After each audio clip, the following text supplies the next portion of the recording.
Today I'm going to be going over the best control setup for the Xbox Elite controller for Gears of War 4 and probably Gears of War 5, which I will confirm on its early release on September 6th. Now, I recommend using the classic alternative scheme, which I doubt they're going to remove on 5, but for 4, yes. And that is to split up the wall bouncing. Now, if you're not, don't wall bounce at all, then that doesn't matter.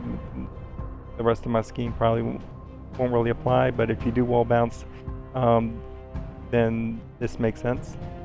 You might be able to use some other info if you don't. So the left trigger and the right trigger you're going to leave alone. You're going to keep your aim and fire the same buttons.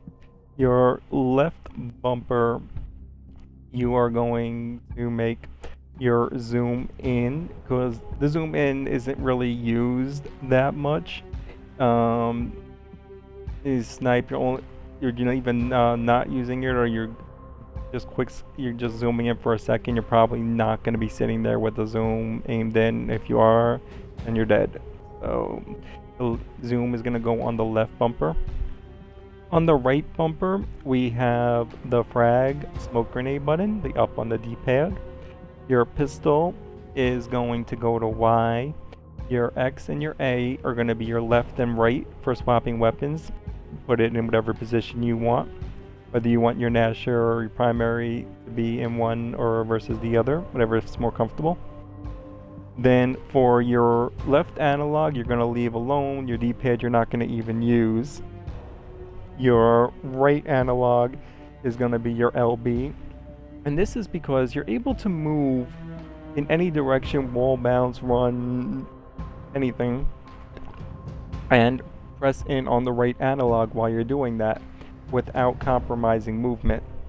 So it's an optimal button to have where you're just naturally already resting your finger just to press in to figure out. It's great for when you spawn, as you can just start off running and while pressing it in and see what's going on, run in the direction that you see fit.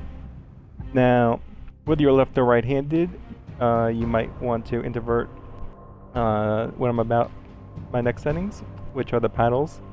The top right paddle I have set to A for wall bounce. The top left paddle I have set to X to run. Bottom left paddle I have Y for quick revives and quick pickups of weapons. Definitely shave off time on pickups using it that way. Your fingers are already naturally resting there. So something that needs to be done quickly in the game, that's why I have that there, as well as the reload on the right. Very easy to get active reloads with it. And that is my settings that I feel is best for this game. Now in Horde, you might want to switch it up just slightly. I run 2 setups, one for Versus and one for Horde.